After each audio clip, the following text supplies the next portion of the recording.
कालिन्दे फुल्लकमले माधवेन क्रीडारत ब्रह्मानन्द नमस्तुभ्यं सद्गुरो लोकनायक।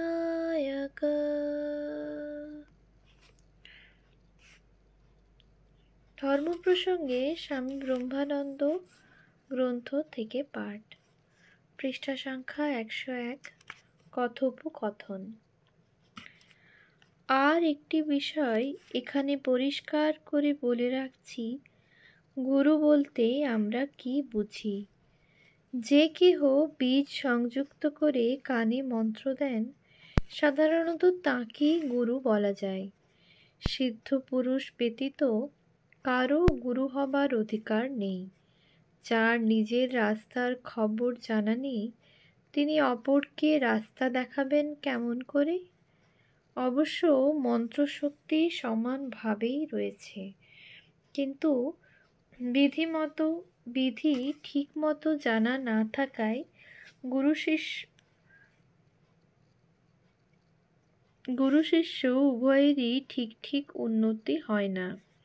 এজন্যই শিষ্য প্রাণে শান্তি পায় না। শ্রী শ্রী ঠাকুর এসে এবার রাস্তা ফিরিয়ে দিয়েছেন।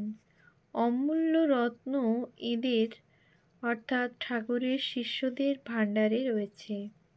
যে কেউ সৎ, বিশ্বাসী ও ভক্তিমান হবে, তাকে এখানে আসতেই হবে। অন্য কোথাও শান্তি নেই। এদের কাছ থেকে যে যা পেয়েছে, তাতে যদি বিশ্বাস করে নিজের জীবন গড়ে চলে যায়, সে নিশ্চয়ই অপার আনন্দের অধিকারী হবে, মনুষ্যত্ব লাভ করবে। এরা এ যুগের ভাবুক। এ যুগে কীরকমভাবে শিক্ষা দীক্ষা দেওয়া দরকার এরা ভালো জানেন। যার যেভাবে উন্নতি হবে তাকে সেভাবেই উপদেশ দেন। কাউকে যথাবিধি দীক্ষা দিয়েছেন, কাউকে উপদেশোচ্ছলে দীক্ষা দিয়েছেন, কাউকেও বা স্বপ্নে দীক্ষা দিয়েছেন। যার ভাগ্যে যে রূপ জুটেছে, সে সেটি বিশ্বাস করে রাস্তা চলুক। সরল প্রাণী গুরুর কাছে প্রার্থনা করুক, বাকি যা দরকার তিনি দেবেন। তিনি নর শরীরে থাকুন বা নাই থাকুন। শিষ্যের জ্ঞান লাভ না হওয়া পর্যন্ত প্রকৃত গুরু যিনি, তিনি শিষ্যকে পথ দেখাবার জন্য, তার মুক্তির জন্য অপেক্ষা করেন। শিষ্যের জন্য গুরু মধ্যে মধ্যে স্থূলভাবে প্রকাশ হন।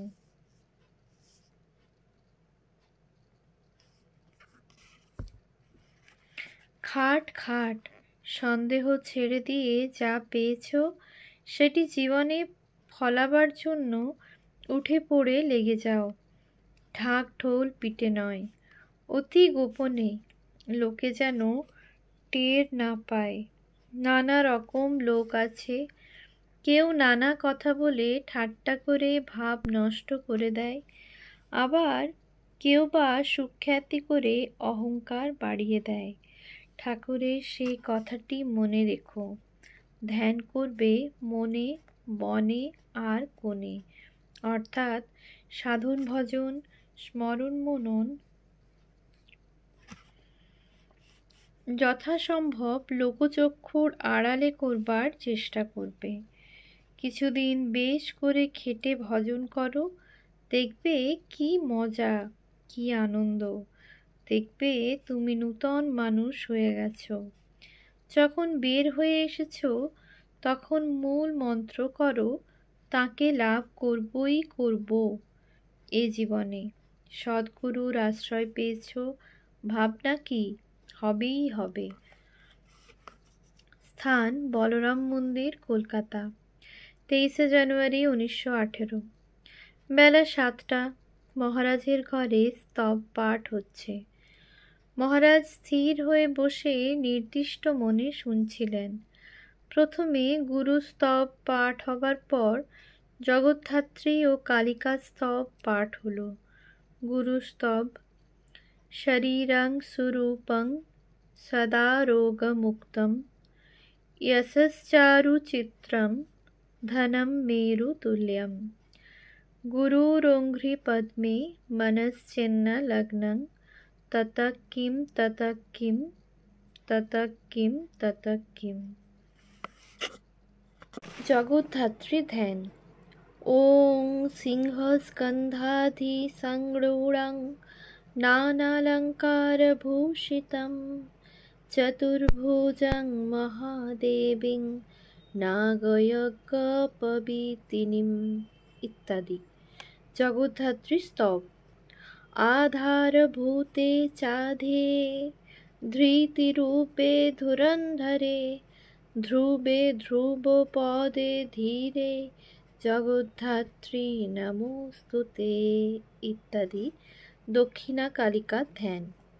ওং करालवदनं ঘোরং মুক্তকেশিং চতুর্ভুজং কালিকাং দক্ষিণাং দিব্যাং মুণ্ডমালা বিভূষিতং শতচ্ছিন্নশিরখড়্গ বামার্ধোর্ধ্বকরম্বুজম অভয়ং বরদাং চৈব দক্ষিণোর্ধ্বপাণিকম ইত্যাদি। স্তবপাঠ শেষ হবার কিছুক্ষণ বাদে রামলাল দাদা ঠাকুরের ভ্রাতুষ্পুত্র দক্ষিণেশ্বর থেকে এলেন।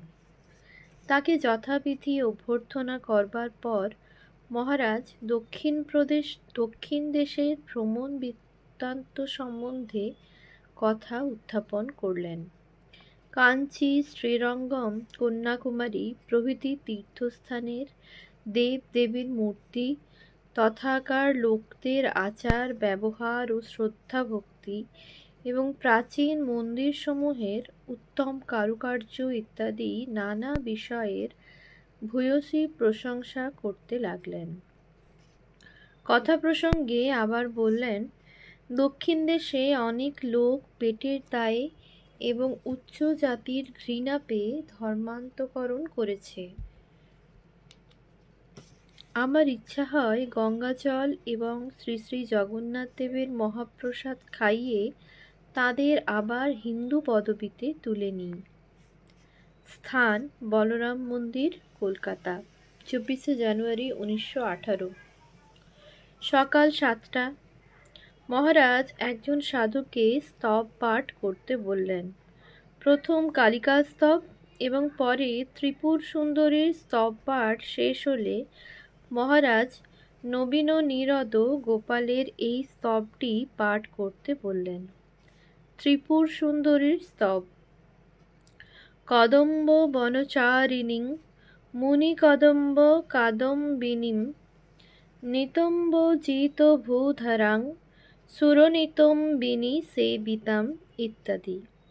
গোপাল স্তোত্র: নবীন নীরদ শ্যামং নীলেন্দিবরলোচনং বল্লভী নন্দনং বন্দে কৃষ্ণং গোপাল রূপিণম ইত্যাদি।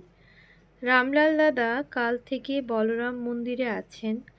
তিনি সকালে মহারাজের ঘরে বসে স্তব পাঠ শুনছিলেন। স্তব পাঠ শেষ হবার পরে মহারাজ রামলাল দাদাকে একটি গান গাইতে বললেন। রামলাল দাদা মধুর কণ্ঠে গান ধরলেন। এই গানটি ঠাকুরের খুব প্রিয় ছিল। রামলাল দাদা বহুবার ঠাকুরকে এই গানটি শুনিয়েছেন। বলরে শ্রী দুর্গা নাম, ওরে আমার আমার মন, নমো নমো নমো গৌরী নমো নারায়ণী, দুঃখী দাসে করো দয়া তবে গুণ জানি, তুমি সন্ধ্যা তুমি দিবা তুমি গো যামিনী, কখনো পুরুষ হও মা কখনো কামিনী, রামরূপে ধরধনু মা কৃষ্ণ রূপে বাসী, ভুলালি শিবের মনোমা হয়ে এলো কেশী, দশ মহাবিদ্যা তুমি মা দশ অবতার, কোন রূপে এইবার আমারে করো পার, যশোদা পূজেছিল মা জবা বিল্ল দলে, মনোবাঞ্ছা পূর্ণ কইলি কৃষ্ণ দিয়ে কোলে। যেখানে সেখানে থাকি মা, থাকি গো কাননে, নিশিদিন থাকে যেন মন ও রাঙা চরণে। যেখানে সেখানে মরি মা, মরি গো বিপাকে, অন্তঃকালে জিহ্বা যেন মা শ্রী দুর্গা বলে ডাকে।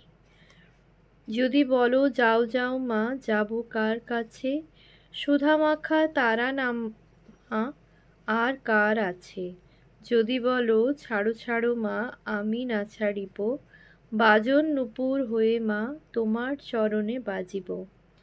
যখন বসিবে মাগো শিব সন্নিধানে, জয় শিব বলে বাজিব চরণে। চরণে লিখিতে নাম, আঁচড়ে যদি যায়, ভূমিতে লিখিয়ে থুই নাম, পদ দে গো তাই। শঙ্করী হয়ে মাগো গগনে উড়িবে, মীন হয়ে রব জলে মা নখে তুলে লবে। নখাঘাতে ব্রহ্মময়ী যখন যাবে পরাণী, কৃপা করে দিও মাগো রাঙা চরণ দুখানি। পার করো ওমা কালী কালেরও কামিনী, তরাবারে দুটি পদ করেছ তরণী। তুমি স্বর্গ তুমি মর্ত, তুমি গো পাতাল, তোমা হতে হরি ব্রহ্মা দ্বাদশ গোপাল। গোলকে সর্বমঙ্গলা মা ব্রজে কাত্যায়নী, কাশীতে মা অন্নপূর্ণা অনন্ত রূপিণী। দুর্গা দুর্গা বলে যেবা পথ চলে যায়, শূলহস্তে শূলপাণি রক্ষা করেন তাই। পরে আর একটি গান গাইলেন, কে রণে নেমেছে বামা নিরদ বরণী, শোনিত সায়রে যেন ভাসিয়ে নীল নলিনী। কে রে ঘূর্ণিত লোচনা ত্রিনয়নী দিগম্বরী, পদভরে ধরা ধরো অধীরা ধরণী।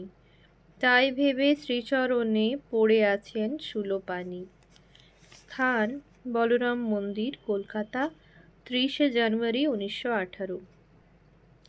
রবিবার সকাল 7টা। মহারাজ ছোট ঘরটিতে স্থিরভাবে চুপ করে বসে আছেন। সাধু ব্রহ্মচারী ও ভক্তগণ একে একে এসে প্রণাম করে বসল। তিনি সকলকে সম্বোধন করে বললেন, খুব সকাল সকাল উঠা ভালো। রাত্রি যায় দিন আসে, দিন যায় রাত্রি আসে। এই সময়টা সংযম সময়। এই সময় প্রকৃতি বেশ শান্ত থাকে, উহা ধ্যান জপের বিশেষ অনুকূল। এই সময় সুষুম্না নাড়ি চলে, তখন দুই নাক দিয়েই নিঃশ্বাস বয়। নচেত সর্বদা ইড়া পিঙ্গলা নাড়ি চলে, অর্থাৎ এক নাক দিয়ে নিঃশ্বাস বয়। তখন চিত্ত চঞ্চল হয়। যোগীরা সর্বদা ওয়াজ রাখেন কখন সুষুম্না নাড়ি বইবে। সেই সময় তারা যে কাজেই থাকুন না কেন সব ছেড়ে দিয়ে ধ্যানে বসবেন। মনকে দুই উপায়ে স্থির করতে হয়। প্রথম, কোনো নির্জন স্থানে গিয়ে মনকে সংকল্প বিকল্পাদি রহিত করে ধ্যান ধারণা করা। দ্বিতীয়, ভালো ভালো থট নিয়ে চিন্তা করতে করতে মনকে ডেভেলপ করা। গরুকে খাওয়ালে যেমন দুধ দেয়, মনকে সেইরূপ ফুড দিতে হয়, তবেই মন শান্ত থাকে। মনের ফুড হচ্ছে ধ্যান, জপ, সৎচিন্তা ইত্যাদি। অনেক সাধক আছেন তারা মনকে ছেড়ে দেন এবং বসে বসে শুধু ওয়াচ করেন মন কি করছে। শেষে মন ঘুরে ঘুরে যখন কিছুতেই শান্তি পায় না, তখন আপনা থেকেই ভগবানের দিকে যায়, তাঁর শরণাপন্ন হয়। তুমি যদি মনকে দেখো, মন তোমায় নিশ্চয়ই দেখবে। অতএব সদা সর্বদা মনকে ওয়াচ করতে হয়। সাধনার পক্ষে নির্জন স্থান খুব ভালো, তাই মুনি ঋষিরা হিমালয় ও গঙ্গা তীর সিলেক্ট করতেন। মনের আসক্তি ত্যাগই ত্যাগ। হাজার জিনিস আসুক না কেন, আসক্তি না থাকলে কিছুই নয়। আবার কিছুই নেই, কিন্তু আসক্তি থাকলে সবই রইল। সাধনার দ্বারা মনটাকে ট্রান্সপারেন্ট করতে হয়, তা না হলে ভগবানের প্রতিবিম্ব পড়ে না। স্ট্রাগল স্ট্রাগল স্ট্রাগল করবার প্রবৃত্তি যার আসেনি সে তো লাইফলেস। বুক পেতে এই স্ট্রাগল বরণ করে নিলে তার নেক্সট স্টেপ শান্তি। সবচেয়ে সহজ সাধন সর্বদা তাঁর স্মরণ মনন। তাকে আপনার বলে জানতে হবে। বাহিরে যেমন আত্মীয় বন্ধু বান্ধবকে খাওয়ানো পরানো এবং তাদের সঙ্গে আলাপ ব্যবহার আদি করা, মনোরাজ্যেও যখন এইরূপ হবে, অর্থাৎ সেই রাজ্যেও যখন ভগবানকে খাওয়ানো পরানো এবং তার সঙ্গে আলাপ ব্যবহার আদি হবে, তখনই শান্তি। ওম শান্তি শান্তি শান্তি। হরি ওম তৎসৎ। শ্রীরামকৃষ্ণার্পণমস্তু।